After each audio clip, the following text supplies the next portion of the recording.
Hello again.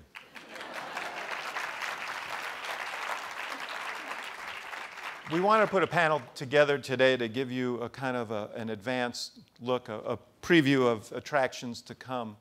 And it happens at a most propitious time in our political calendar this year.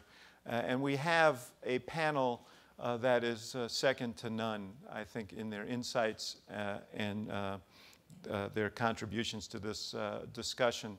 So let me introduce them one by one.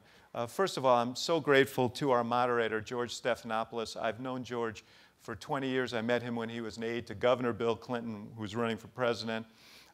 He became an essential person in that campaign and ultimately in the White House.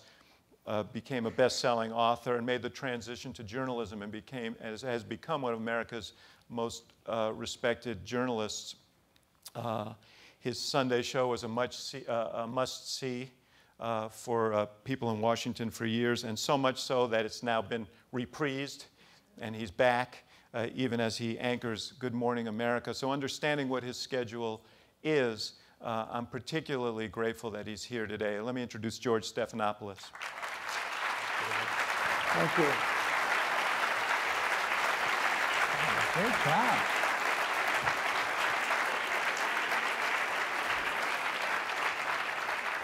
I've known our next speaker since he was 22 years old, the communications director, and I was a political writer. He would pummel me with calls every day, and he's been pummeling me with calls ever since. We've had the chance to work together over the years, and he is truly a force of nature. Doesn't really need an introduction. Let me introduce the great mayor of the city of Chicago, Rahm Emanuel.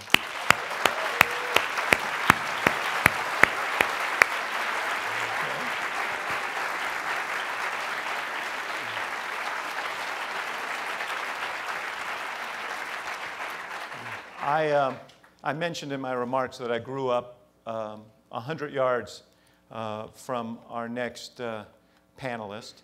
And we've actually led parallel lives. He began his career in Chicago journalism. I began my career in Chicago journalism. He went to the University of Chicago.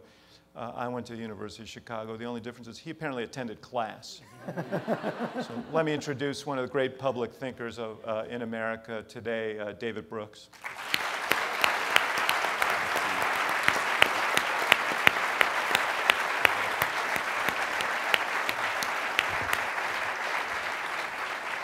Now, when I was at the White House, you may remember we had a little bit of a problem with an oil leak in the Gulf of Mexico. And in the midst of that, we had a small luncheon for a few journalists with the president, off-the-record luncheon. These things go on from time to time.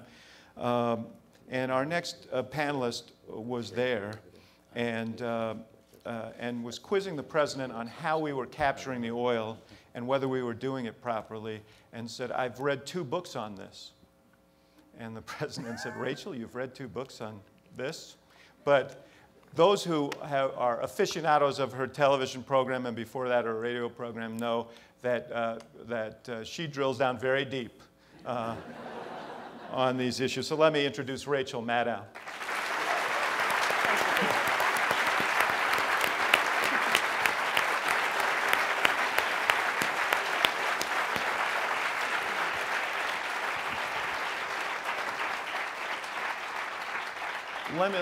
Finally, let me introduce someone who is kind of my opposite number on the Republican side. Alex Castellanos has been doing campaigns for as long as I've been doing campaigns, only on the other side of the ballot. But I have such deep admiration for him as a person and as a professional, and for his passion for politics and for this country. He's exactly the kind of person who we want to include in our program, as are all the people on this platform today. Let me introduce Alex Castellanos.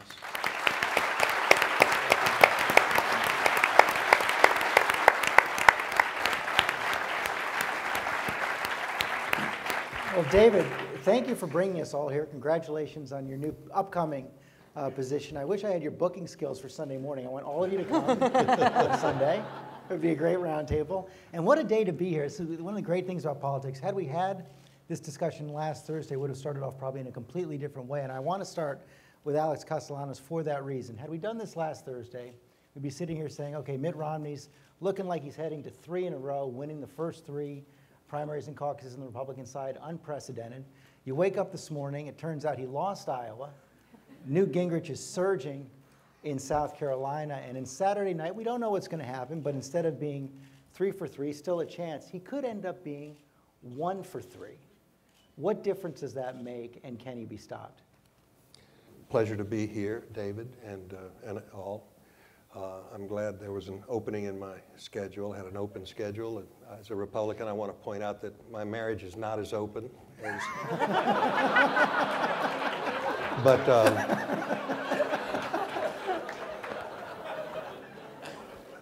I've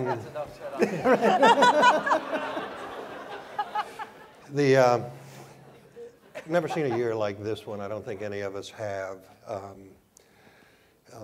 The Republican field, let's say, I don't think at this point has entirely distinguished itself. Romney, I think, is still the only candidate who can win the Republican nomination.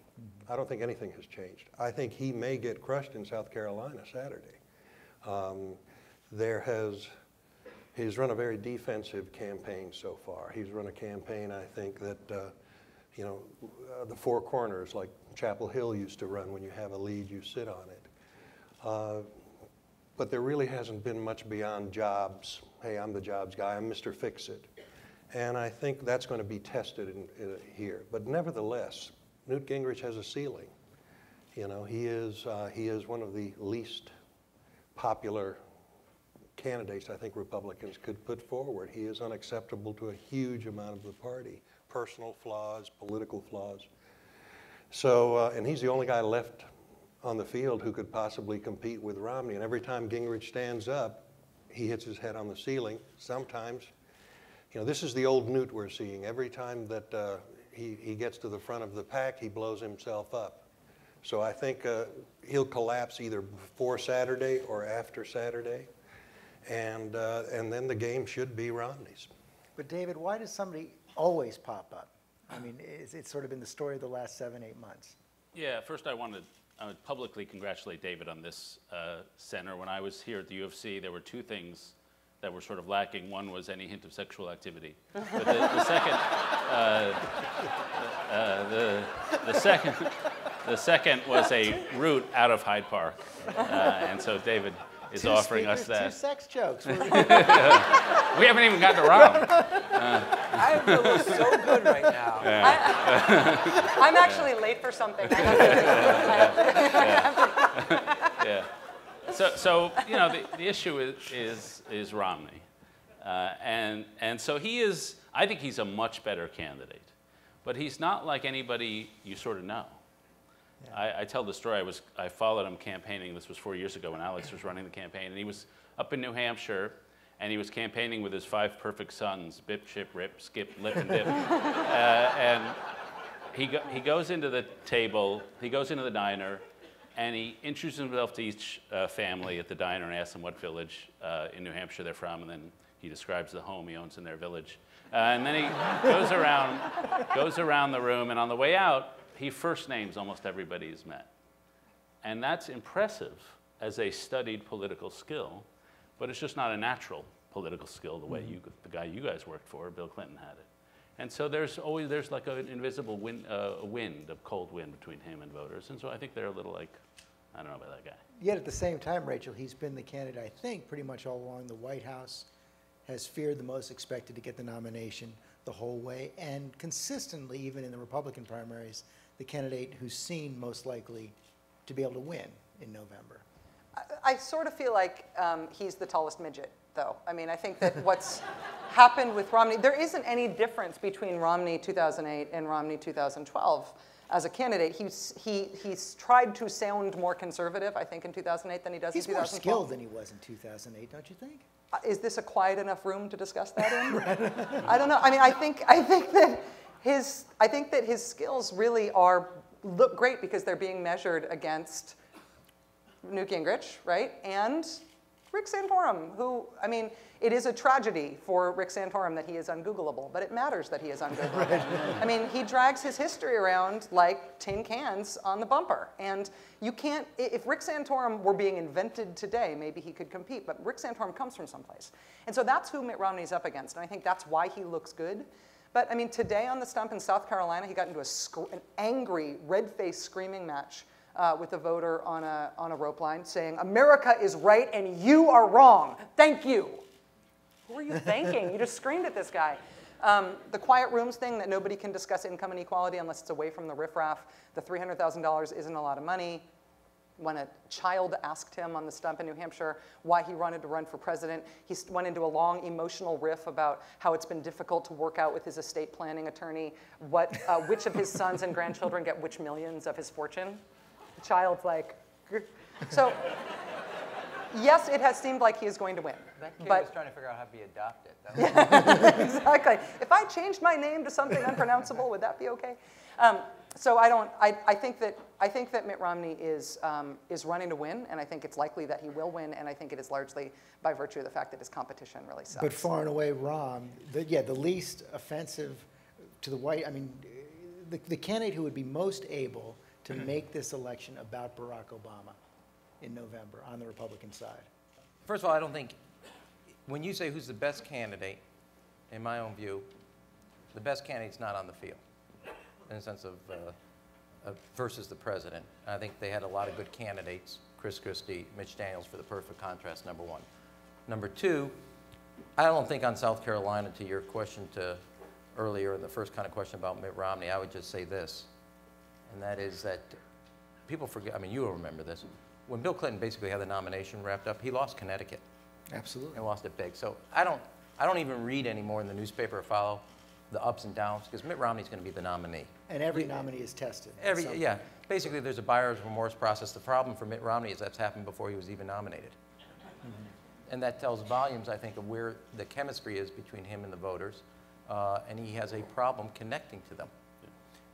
And that is unlike running for Congress or Senate that's legislative, that is not insignificant where, I could say this for a chief executive, you have to create a relationship between the public and the candidate. That is essential. That's a very, very important thing. That would be a big problem for him. And I do want to, before I'll go turn right to you, David, I do want to say this, though, to my dear friend, David Axelrod. While everybody else was going to made a joke at your expense, as your friend, I'm going to defend you. I am so proud that you were able to get this done, because I know how important this is to you, and you're going to enrich a lot of other kids' lives in this process, letting them learn how to do negative ads. So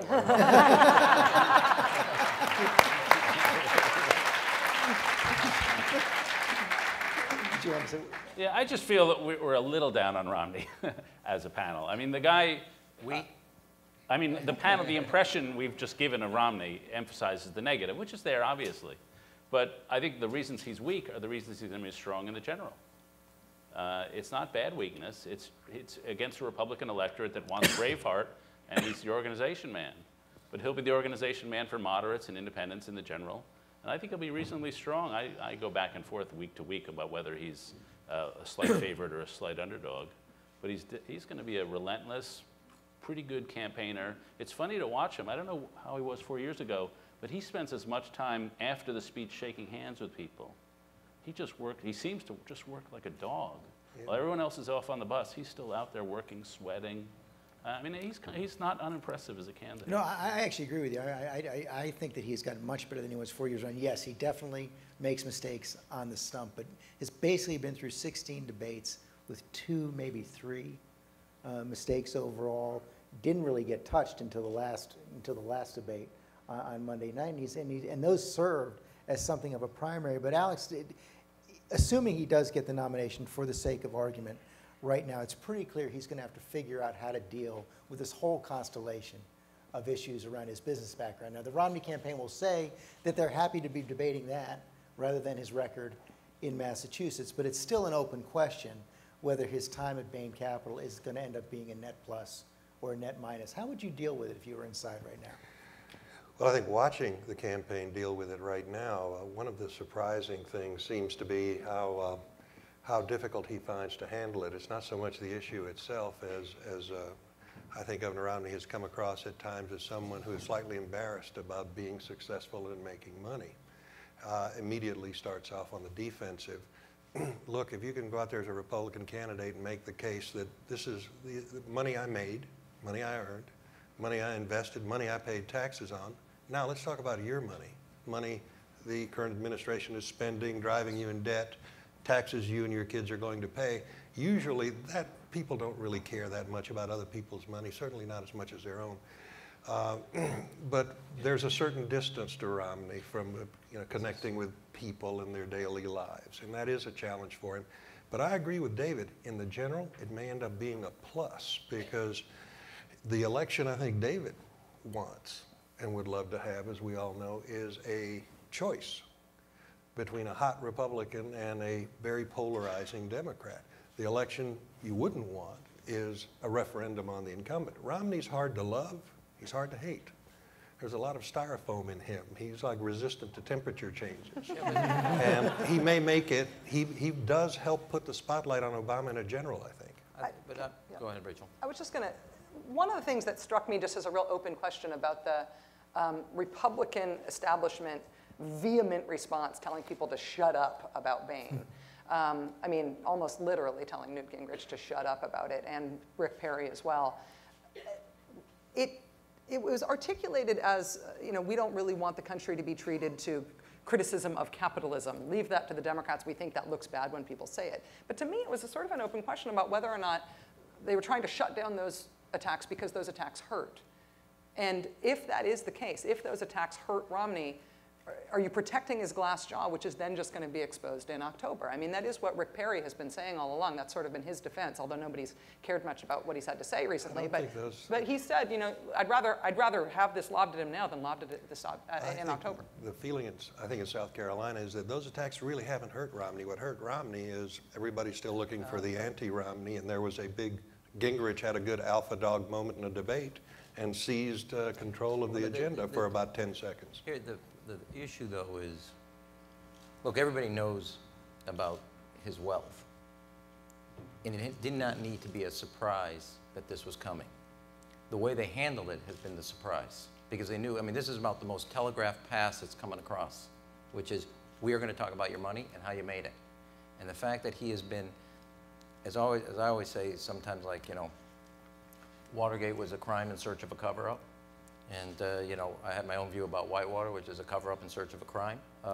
Here's a classic guy, knew this was coming, and they have totally made a mess, reinforcing everybody's negative perception of what is hidden behind the tax return. So they've made it bigger than what it could have been, because the answer, we've all done this. Every question right now has been rehearsed in either a Senate race, a governor's race, or a congressional race about wealth. It's out there. It's what you just gave. You can talk about my money, or we can talk about yours and how you work for it. Except there's a big difference. The reason the attacks, I think the reason they wanted to shut down the attacks now is not so much the substance of the attacks, but the fact that they were coming from Newt Gingrich and Rick Perry. And when it comes from a Democrat, you just say, hey, it's class warfare.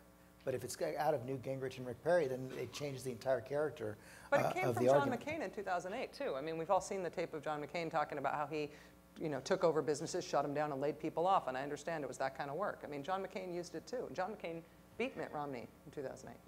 It's not new. They just seem very afraid of it this time around. I think the country's in a different place now than it was in 2008. I think there's no question about that. But how does Obama respond? And let me bring this to you, David, first. We got the State of the Union coming up on Tuesday night. We saw a little bit of a preview in the speech the president gave in Kansas about a month ago, where he laid out his lines of argument looking at this. But what if he were, and this is his campaign document coming out on Tuesday, if he were to try to get back that middle of the country that he's lost over the last 4 years, what would you say he needs to do? Yeah, well, the first thing I would say is this economy is about national decline. It's about fear of national decline. 70% of Americans think the country's in long-term decline. If you go to a room and ask you how many of you think your kids will have worse life prospects than you, every hand goes up. And so that's the subject. And so I guess the first thing I would say is don't give that speech you gave in Kansas. Really? Yeah, I think that strategy, the populist, it was pegged as Teddy Roosevelt, but it was a little more William Jennings Bryan. Anything echoing of Occupy movement, I think that's a gigantic mistake. People do not want to talk about inequality, they want to talk about opportunity. You've got to give people lift up from the bottom. But they believe that inequality is a serious problem right now. I think if you frame them, they do think that. I think it's a serious problem. I do not think the American people necessarily think it's the problem that really plagues them, what the top 1% are doing. I think the problem that plagues them first is obviously jobs. Second is family breakdown. 40% of American kids are born out of wedlock. Their life prospects are permanently worse. If you look at working class families, who are in some ways the swing electorate, they have more to fear from divorce than they do from unemployment. And so somehow getting at the mixture of social anxiety and economic anxiety and giving an opportunity talk is a lot better than basing your entire policy on taxing the top 1%. And then the final thing, I just think he has to be big. If it's about national decline, you have to have big policies. You have to have tax reform, which he's not going to do. You have to, I think he should have done Simpson Bowles, not going to do that. And you have to have just a bunch of big policies to tackle a big problem. And I guess my fear is that in the State of the Union, the policies will be like this for a problem that's like this. Which would you recommend? Well, I agree and disagree if I can. One is I agree with David in the sense that people's sense of angst is not of the moment, but is larger. I don't, but remember politics, and you know this, is about choice.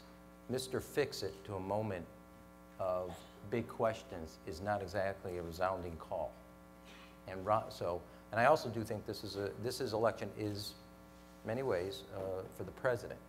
In the sense of Romney's a possibility only based on what does and doesn't happen in and around the presidency, not because of Romney. That is the missing piece, which is why this question, I think, is so relevant. It is a big, people know instinctually in their sixth sense we're at a kind of inflection point as a country, and their own lives are part of that inflection point.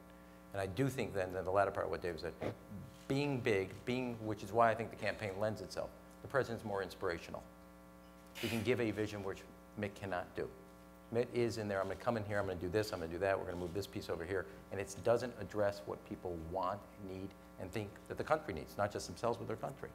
And I think that the president is the State of the Union is your one, besides the give and take of a day-to-day campaign, the one last time to put out the blueprint and the architecture of what I will do in a second term. Because I think you do the first term is, I inherited a mess.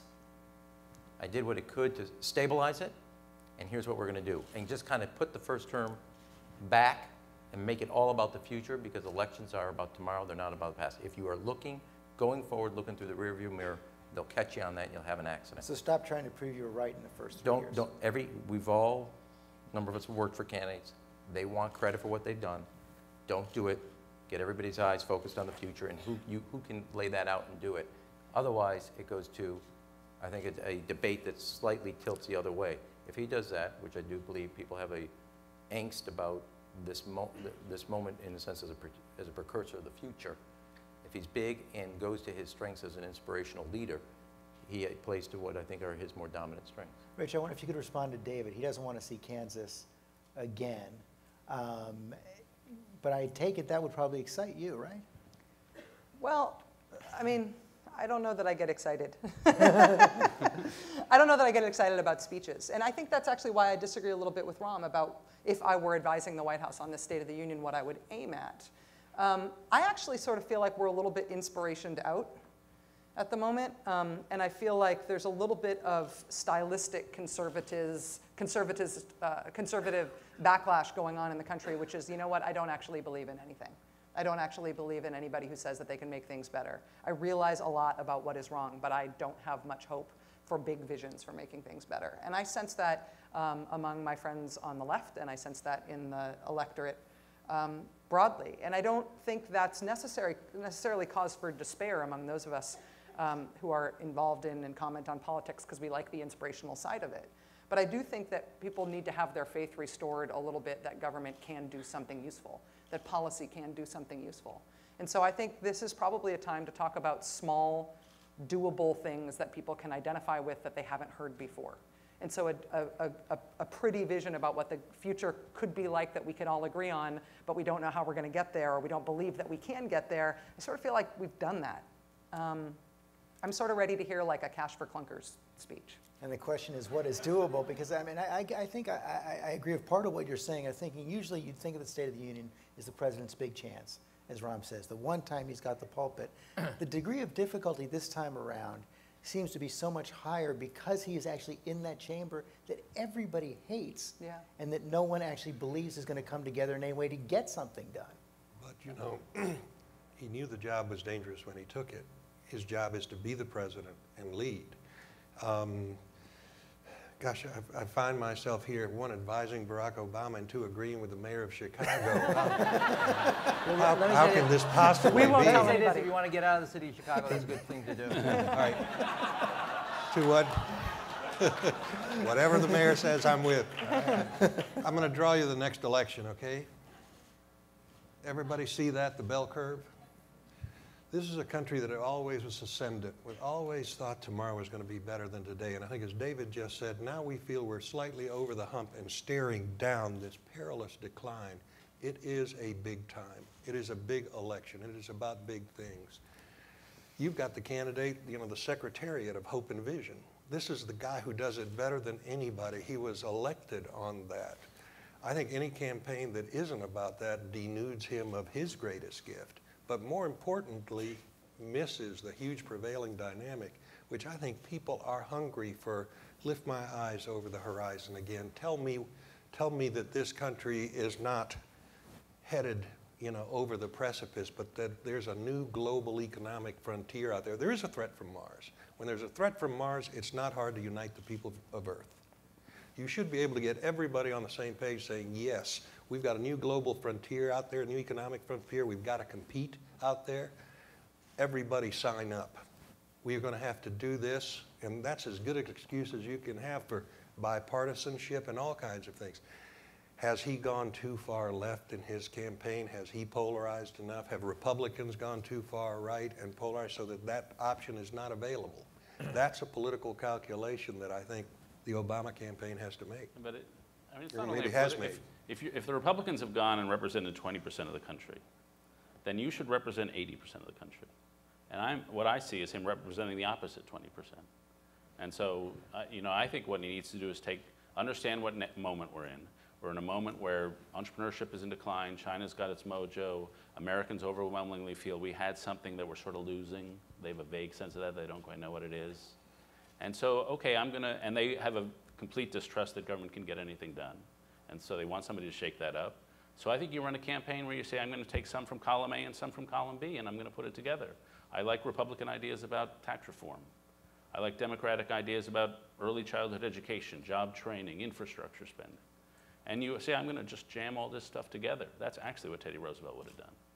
But talking about those individual concrete ideas, I think, is part of it. I mean, you want to show that you are not a polarizing president. You don't want to say you're not a polarizing president. We've heard, let's bring the country together. We've heard it's not red states and blue states, it's the United States. We've heard that. Show it. And the way that you show it is by, I think, concrete, specific, granular ideas that do not make people hate each other. I think you have to be specific in order to do that. See, this is my take is, look, I think we're at, as I said, inflection point. I think people know it, sixth sense, regardless of party, ideology, or where you are in the country. B, you need an inspirational, you're the president, you're the leader. I'm not going to the I'm not buying a ticket to the cash for clunker speech. I'm not doing that. The pieces, which is what's interesting, you're giving the governing strategy, not the campaign strategy. I'm talking about the campaign. The governing is putting the pieces that fill in that mosaic and make that accomplishable. The problem the president has is that in running against the Congress, which is that, so therefore basically I'm accepting the checkmate where nothing else gets done, it undermines the inspirational, here's what we're going to do. And that's the problem, is because what he has to do governing-wise is going to run. And do you think there's any option but to run against the Congress through this year? I think you got to make, well, they are playing the role of stopping, and I would make sure that you're, which is why look, in the State of the Union, you're going to get 57 million people. I wouldn't make it a cash for clunker speech. I'd make it about the agenda for the next 4 years, because people need that. They got to know what your vision is. It's your one last opportunity, unfiltered, besides your speech at the convention, which is very political context. Here you are walking in as president. You're not going to get that again. I would not make it a walk-away checklist. And the governing part is, and I was going to say this, it runs against the grain, undermining what I think is going to be what the rhetoric and the need of the campaign. The campaign's going to have to figure out, between the White House and the campaign, how to make the Congress do a few things to illustrate this vision of the second term so it will not look like, feel like the first term, and what people sense. And that's going to be the difficult juggling act. David's not up here, so I'll ask you, what is Barack Obama's? I can give David my seat. Okay. Well, I mean, we do finish each other's sentences a lot, so. I have trouble believing he interrupts you. David, of all people that know what a Jewish family lunch is like. So I have a dear friend who you know, E.J. Dionne of the Washington Post, and we both really admire Barack Obama, but we admire entirely different people. E.J. likes the liberal fighter Barack Obama. I like the transcendent Reinhold Niebuhr, you know, airy-fairy University of Chicago Barack Obama. I like the Reinhold Niebuhr dance. You ought to see my Abraham Joshua Heschel. That's crazy.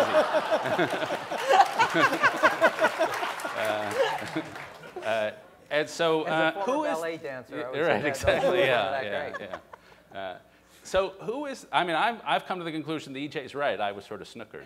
Oh no, I think first of all, I think your analysis says more about you and E.J. than it does about the president. Okay. And that's number one. And I mean that both jokingly and seriously. I think that look, the president is. I think he is exactly who you thought he was. He's exactly E.J.'s, and I don't think they're basically in odds to the way you guys kind of see it. And I think it's actually what you draw from him in the same way that I can say this is, I used to say this about President Clinton. Moderate voters kind of locked in on him because they saw NAFTA, balanced budget, welfare reform, crime bill. And the base locked in on Bill Clinton because they saw a guy raised by a single mom on the other side of the tracks who got their lives. And they all came at him for different reasons that answered different parts of him. And that's not different about Ronald Reagan, who put together a pretty interesting coalition that never sat together at the same table. Every successful president has people of different takes come to them and lock in on different things. So I don't see that at all contradictory. If anything, I see it the success of a good public servant. And the base came back from a political standpoint. The base came back to Bill Clinton in large measure because of his enemies. Is that going to be enough, Rachel, you think, to get the base of the Democratic Party excited again about Barack Obama in November? Simply running against Mitt Romney? I think it does. I think campaigns do matter. I think it depends on how Mitt Romney runs. I think that if he runs the way he's been running in the primary, that will excite people. But I think it's interesting. I talk to people who consider themselves to be base Obama voters, and I hear from them a lack of excitement. But then I talk to professional Democrats, and they say, we are not worried at all about the base. We are not worried at all about the excitement. And that is not my anecdotal experience, just from my life moving through the circles that I move through, is that I do hear some depression in terms of the level of enthusiasm they had, but I don't know whether that translates into whether or not that means people are going to stay home. I mean, all these things are sort of intangible until you see what the turnout numbers are like. But it's also relative. It doesn't really matter if there isn't much Democratic enthusiasm if there's no Republican enthusiasm either. And so far, we're not seeing a lot of Republican enthusiasm. Well, I'm not sure about that. On occasion, political professionals are the last to know. Yeah. And the excitement that the last campaign that Barack Obama engendered in this country, let's face fact, that is unique. That does not happen all the time. The first black president of the United States. It's not nearly as exciting when you lose your virginity the second time. and that's, I think, okay, we've done that. The students I don't know what I've got in my mind. But it would be exciting to lose your virginity I think, it's going to be very hard to duplicate it, especially when the transcendent guy isn't taking you anywhere. When the ship is dead in the water and he's saying, we're running out of supplies, I've got to take from you to get for me. You know, the Kansas speech, as opposed to, hey, we're all going to go over here, there's a better place, and it'll be better for everyone. I think he's just not running an exciting campaign, it's a pessimistic campaign. can I go out of turn and talk again? I'm sorry, then I'll shut up for a long time.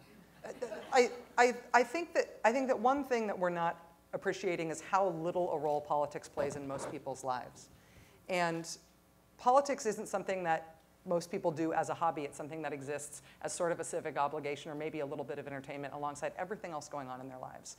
And so part of, I think, what's happened and that we need to understand about how people hear political messages now is that the Republicans, and more specifically the conservatives, have won the battle, won the framing and messaging battle on whether or not politicians are scumbags and whether or not government is worth anything and whether or not policy can do anything and whether or not you can't expect anything from the work of public servants to make your life any better. There is a deep cynicism that government can do anything, and that framing infects everything that they hear from politicians on both sides. And so that's why I want granular, can do, this'll work, believe in it again. Because I think that creates sort of a plinth on which inspiration can give its next speech. But that we have sort of given into this idea that there's nothing good to get out of government, and that needs to be contested by any Democrat running, but particularly by the president. But that's why I think Republicans think this is a big election, a threat from Mars election, because this one is actually about what kind of government we're going to have. Here we are at a perilous point, running out of money, government isn't working well. Are we moving from the industrial age of government, where it's a machine, to the communications age of government, where we've got to reinvent this thing bottom up, get power out of, three smart guys in a room in Washington? Does government 20 years from now need to look more like Facebook and less like the US Army? Are we at a transitional time? That's, I think, the opportunity that Obama is missing. That's why I think government there is in disrepute, because it's broken, because it doesn't work, because it's old. And if Obama loses, I think it'll be because he governed old, not new. The guy who's getting 20% in every primary is the guy who says we ought not have a government at all. And that's the state of respect for the idea of governance in this country. I think the case Republicans, I think you're right about this. I think the case Republicans haven't made well is there's a better way. And it can't look like this. And I think you're right about that. There's a better way. We got to push power and money out of, it can't be Ford Motor Company 50 years ago, guys. We got to reinvent this thing.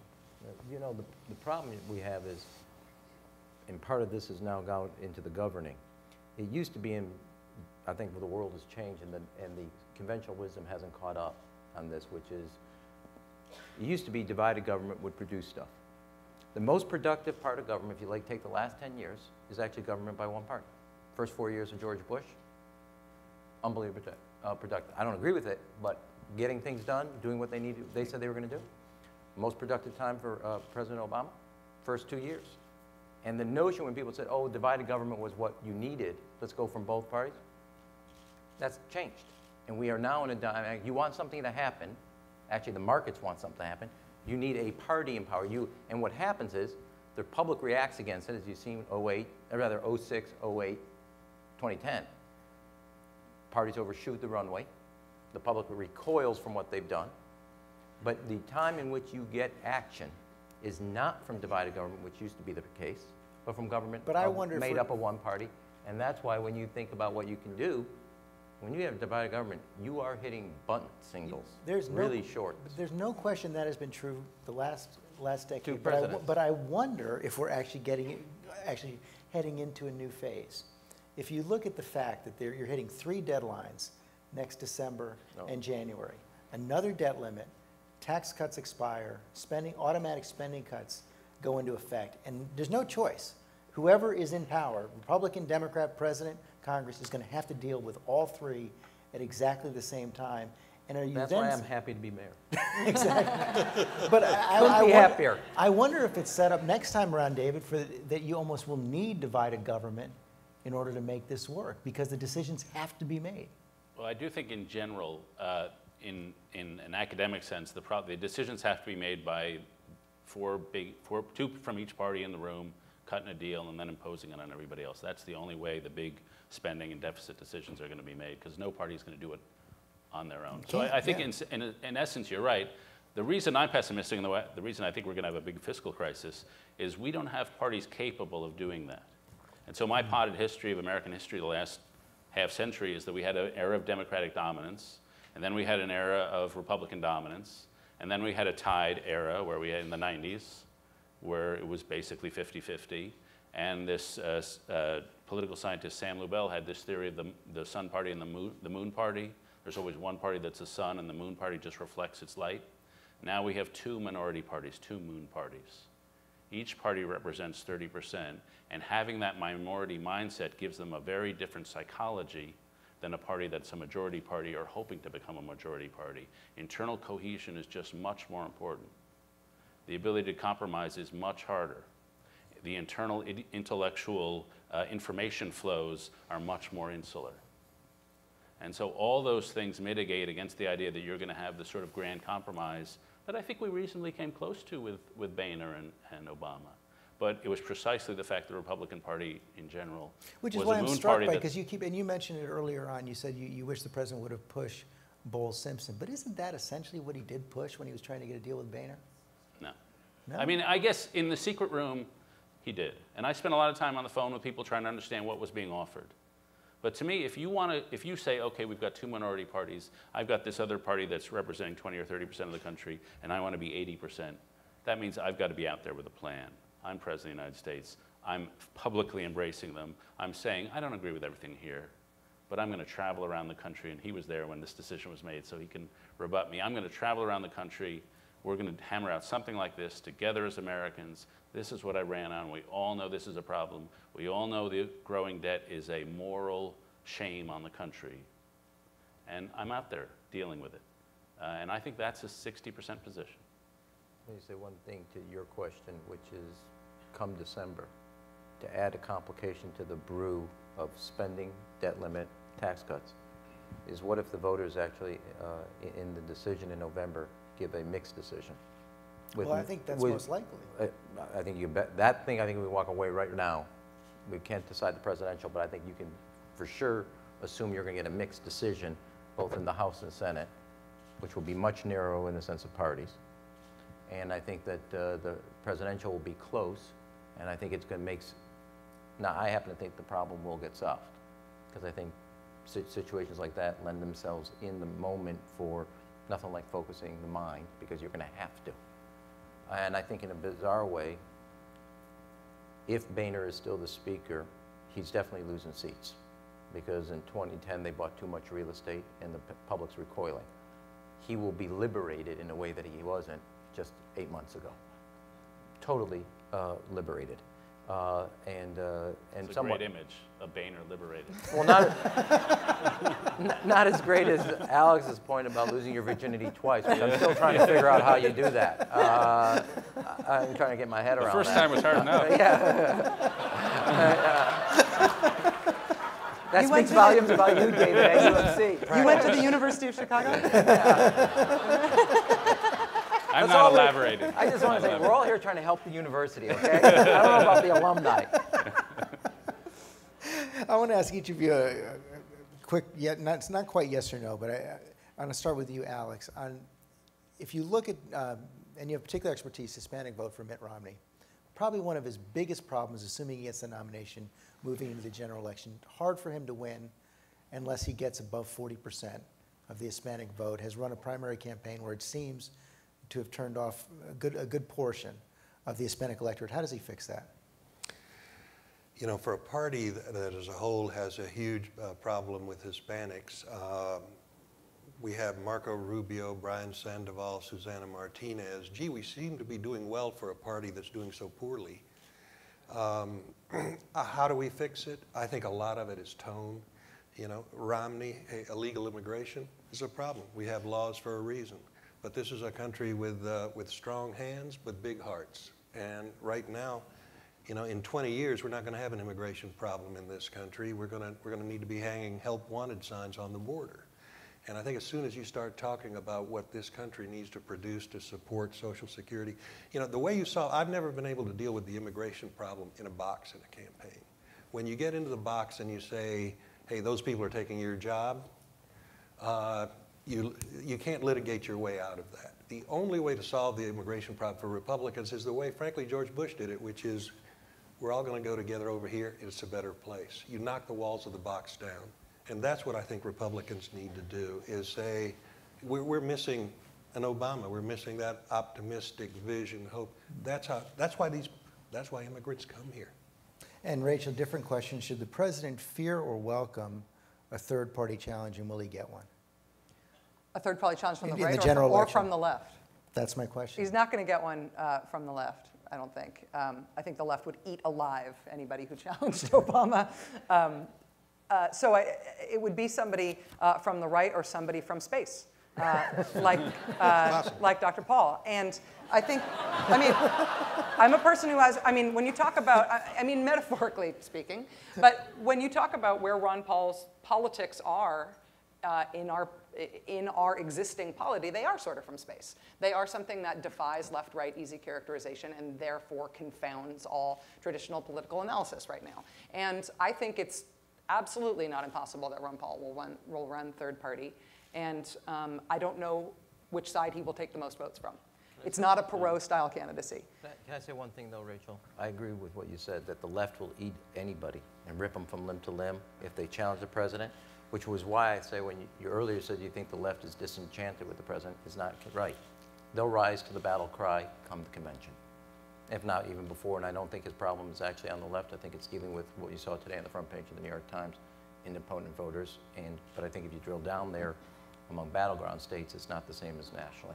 The left is going to be with the president because they know how the consequences and the price of this election. I think they will Which is defend why your him. statement that if somebody tried to challenge him from the left, they'd rip him from limb to limb Yeah, is correct. I think they will defend him. I think they will absolutely defend him. I just don't know if that's enough to get people who wouldn't otherwise vote to go vote for him. So I'd just say there's a slight open. There's this thing, Americans Elect, which is probably going to have ballot access in all 50 states. And I think they're like me, sort of, upper middle brow. They want Bo Simpson type. But I think if I were running a campaign, I would get younger versions of Ralph Nader and Pat Buchanan. Right. And run that together. I think if you have Harvard Law versus Harvard Law, there's just a huge market for Chicago law. No, for a down market, pull everybody home abroad, and then just raw sort of social conservatism and economic populism. I think there's a market for that. I don't know if it'll happen. Look how well Trump did in the spring. Yeah, with something like that. Right. The perfect third-party candidate, though, is we should take Americans Elect and give this country what it really needs, experienced leadership that'll answer the phone at 3 a.m. Hillary Clinton, I think, would be a... No? You would like to split them. Just trying to help. Let me say, I think look, I still think a lot of this is less about Mitt Romney and more about for the president. We haven't discussed certain subjects. Last month, look, in his 3 years, and just take last year, there's been 1.7 million private sector jobs created. It's the most since 2006. You wouldn't know it, though, based on feeling. He's never had like a long run. It's kind of spurts. You get 4 months, less about whether it goes from 8.5 to 8.4. I don't think that's the number. You get the surprise on the 200,000. We have this panel right now, 4 months from now, after the heel of 4 months of consistent, above average, above expectation, 190, 200, 220. The fever will be broken. He'll have a consistency that gives a dynamic to the race that's totally different. And I think Mr. Fix-It, as a message, will fall totally flat. And what he has missed since day one is a level of consistency of good news on the economy. I mean, the big trouble, he's got is, in my view, is obviously the economy, but Iran in the sense of how that can play out. But he has a run here on jobs, on the job creation, less about the unemployment percentage. And I think if we had this panel 4 months from now with that played out, we'd have a whole absolutely different discussion about the presidential election. So you think Iran conflict is an automatic negative in an election year? I think it is this is my take, obviously. I think that it doesn't mean it has to be. It has the biggest impact on the economy and on foreign policy. Obviously, bringing foreign policy into a campaign is going to play to his But you have $5 a gallon gas in the summer and you're in big trouble. You have Iran. I mean, Europe. Look, Europe's somewhat, I don't want to say baked into the assumption, but Europe is what it is right now, and we've dealt with it. Iran is a different dynamic and a different situation. the Europeans feel different about the United States and this president than I would say Ahmadinejad feels about President Obama. Yeah. So different motivations. I want to get to some questions from the audience. We had one from the balcony. I don't have a name on it, so I'll read it myself, and I'll bring this to Alex. Do you believe that the audiences in the televised presidential debates deter from the overall effectiveness of the debates and distort the candidates' views by clapping, booing, etc., and just create better ratings for partisan networks and nonpartisan networks? Go ahead. As an occasional contributor on CNN, I think audiences are good, and we should have larger audiences. It's hard to have a good fight in the Roman Colosseum without an audience. No, look, this democracy thing is a little messy and ugly at times on both sides, but gee, it'd be hard to do it without people. True on both sides. You know, the people who move primaries and caucuses on both sides are, of course, the extremes on both ends. And so you get intense passion from those folks. But you know, I think overall the debates, though they have ground most of our candidates into dust, except for perhaps Newt Gingrich, who's harder to kill than Rasputin, have been good for the candidates and for the Republican Party as a whole. I think at the end it'll produce a stronger candidate. But you were saying backstage, you think that there's going to be a movement to restrict them next time around? I think so. I think there are too many, you know, campaigns are about control. You want to control your candidates, how he's understood, the law of the empty glass, right? Your campaign's an empty glass. By the end, you want to control every drop that's a perception that's poured in there. And this cedes a lot to other forces and just leaves a lot of variables out there. So this may be the golden age of debate, folks. Scary, huh? Is there a question? Oh, I thought you had somebody behind you who has a question, no? Oh, you just have the mics. Anybody? Go right there. I'm wondering if you could talk about how you justify tax cuts to the Chicago Board of Trade while you cut down 6 mental health clinics in the city of Chicago. Like, how do you personally think about that at night, and what do you think will happen to the 151 healthcare clinic workers? Okay. One is the city of Chicago is the only city that actually provides mental health. We're going to continue to provide mental health. It's just not going to be the city government doing it. That's one. Two, we're going to actually, for the first time, offer a new benefit, which we've never done before as a city. We debated it. $500,000 going into psychiatric care because of the reforms we're doing. Three, as you know, I fought for that tax cut, both for the Chicago Board of Options, because it's a big job producer and economic benefit for the city. And I fought for, in combination, with the largest expansion in the state's history for the earned income tax credit for working families, single mothers dominantly, who are trying to raise their children not in poverty, but in a place of work. So we had a tax cut for a company that produces jobs, and a tax cut for mothers who chose to work rather over dependency. And I think that as long as we're providing a new benefit for mental health, my goal is to give a service, not to depend that I have to give that service. I have to make sure they get the service in an area that they can get to. And for the first time, because of the reforms, they're going to get a new benefit that we as a city have denied people for over 20 years. But I didn't do it the old way, as I always said in the campaign. This is not about the city payroll. It's about the city taxpayers. And I'm going to make sure people get a service, but I'm not going to protect the way we did it in the past, but make sure we do it in a new way that reforms government to do it better, smarter, and provide people what they haven't had before. Thank you. We have a question from the balcony for David Brooks. In your most recent... I just want to say one thing. That's the difference between Democrats and Republicans. We don't mind open discussions rather than quiet backroom discussions. Let's take another question from the audience. In your most recent column, you state that you agree with the sentiment that America has to go back and discover what we had, while also lamenting how it makes for an incredibly backward-looking campaign. What would a successful resolution of this conflict look like, and is it possible? Well, I mean, I do think that the country has lost something. I have a long theory, which you don't want to hear all of, but I'll give you a 30-second version of it, which is that we didn't always have an egalitarian country in terms of income, but we did have a culture of self-effacement, that nobody's better than me and I'm no better than somebody else.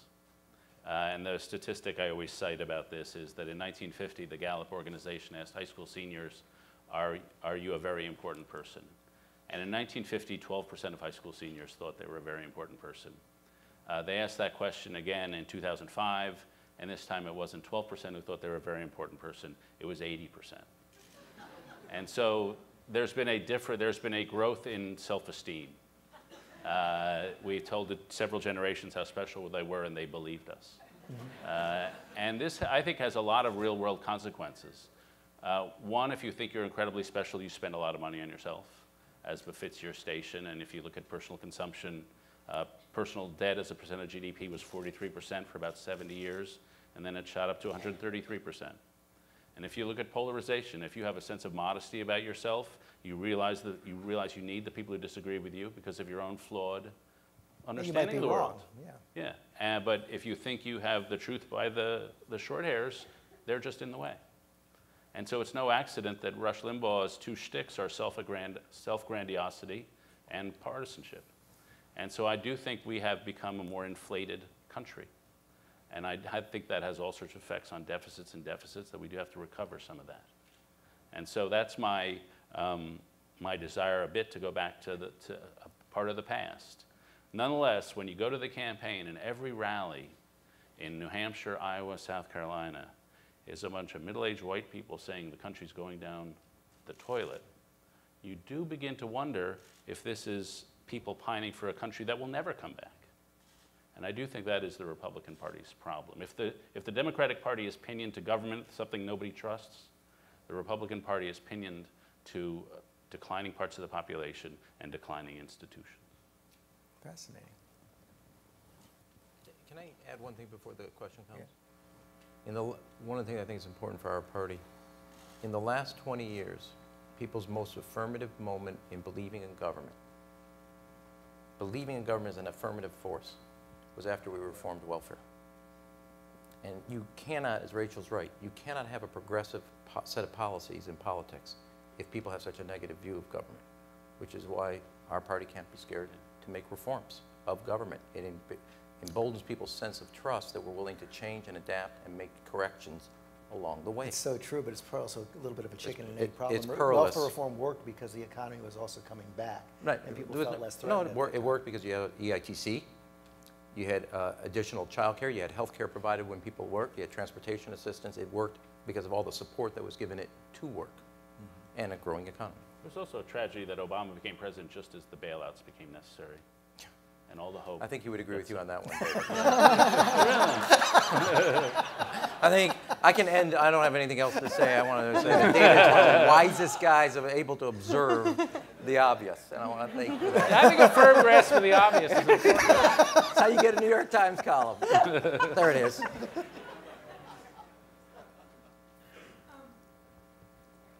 Thank you for coming and speaking with us. It's been really interesting and educational. As I was discussing earlier with a friend of mine, who also happens to be on the other side of the aisle, fostering that discussion, when we were discussing about the future of the Republican Party. And when I look at the primary field right now and the fact that no one's really enthusiastic about it, it reinforces the idea that the Republican Party is a bit in a state of flux. And it kind of has to go through a redefinition, and specifically that Hispanics are still kind of up for grabs. So I was wondering if anyone could speak to that, on what they think the future of the Republican Party is going to look like, how it's going to change, and how they're going to do it, if so. Thank you. I think you just about nailed it.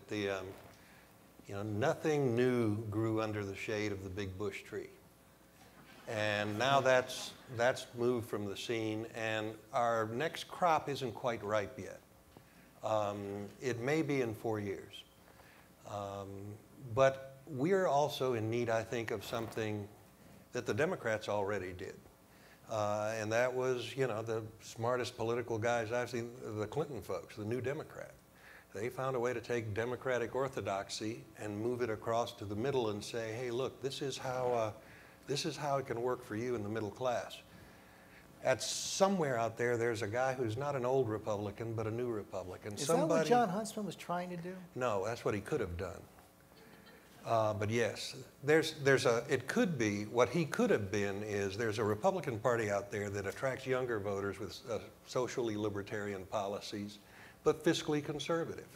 And when you see a campaign like Hutzman that did get some youth support, that tells you something. You look at that next time.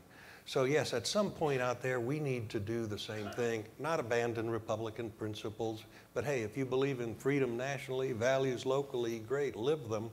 Let us, you know, we've got this new world out there to conquer. Go to college students and say, hey, you think the U.S. government should look more like Facebook or like the U.S. Army? Let's change it. Let's get power out of their hands and get it in yours. I mean, this is a generation that nobody's ever told them what to do. And I think that's an appeal that Republicans at some point need to make. I thought that was an appeal Obama was going to actually implement. I thought that's what Yes We Can was. And maybe, go ahead. Your Facebook and Army metaphor, you keep using this? Yes. I think I hear it differently than you mean it. How do you hear it? Well, I mean, I don't mean to be like sappy or anything, but we've just been through 10 years of war, and among people, I'm 38, and among people my generation and sort of 20 years younger than me, there is nobody who is more impressive or indeed accomplished than I know than the people who have been in the United States Army for the past 10 years. Agreed. I mean, the Iraq and Afghanistan veterans are, I mean, they're not a cause. They are actually my greatest hope for what we're about to do in the next 10 years. And so likewise. saying like the Army sucks and everybody knows that the Army sucks and you don't want to be like that. If you want to say that, you can, but I did not. No, but saying, but No, I'd be happy to it's a explain it to you rhetorical if you'd like. question. Isn't the answer you want it to be like Facebook and not like the U.S. Army? No, the answer is that there's an old industrial age structure of command and control top down where a few people assume they have all the knowledge and power at the top. And that's the way the Army used to work, the way the Catholic Church used to work. Institutions that weren't really designed to be very creative or allow a lot of diversity or tolerance. You had a mission, go do it. Look, the Army has changed. We know now it's a tremendously dynamic force. They push power down as well. I have tremendous hope that this is an empowered generation, could come back and be our greatest generation, just like we saw in World War II. But the point of it is there's an old way of doing things. And that's the point I was trying to make, perhaps inarticulately, but that the old way, guys at the top just don't have enough information to deal with the billions of transactions that take place in a subtle and elegant interchanges of information and ideas and money and power that take place in a complex society and an increasingly complex world. Those things are all pushed down toward the bottom. I think your challenge as a liberal Democrat is that you represent an old industrial age way of doing things. I think Republicans' opportunity and even New Democrats' opportunity is to say there's a better way to do that. And I would say school choice is an example where Obama has actually done, I think, a very good job on that. Being an old industrial age mindset is not the same thing as being a liberal Democrat. But I also think that I'm just giving you free advice on your metaphor.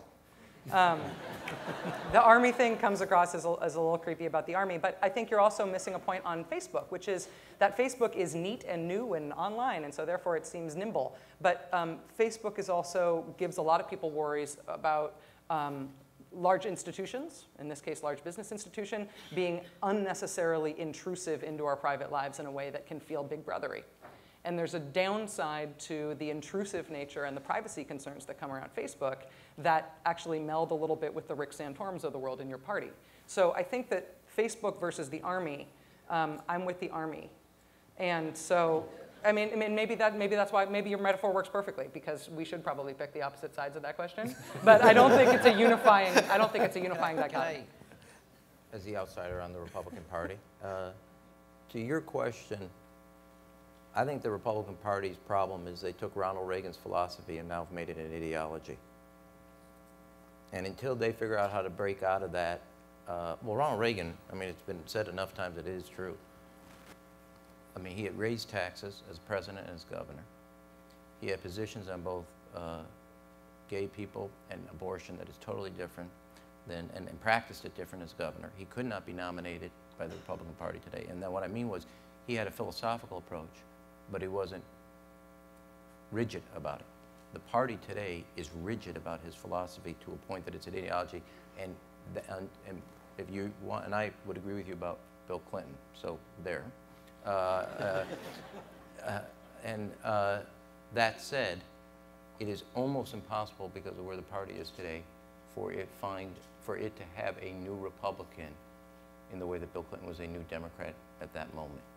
until somebody finds the combination to the lock between appealing to a party's aspirations while finding the rhetoric that brings new people to it. And neither one of those rhetorics are threatening. As I used to say, we used to say, Bill Clinton was the perfect spork, half spoon, half fork. And he got everybody right where they wanted him. And the problem for the Republican Party today is you guys have Ronald Reagan still is your inspiration. Everybody acts like neither George Bush or George Herbert Walker Bush was president.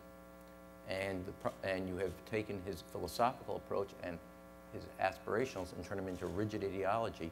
And until you let go of that in some way and actually return back to what Reagan was capable of doing, you're not going to be able to nominate a Republican.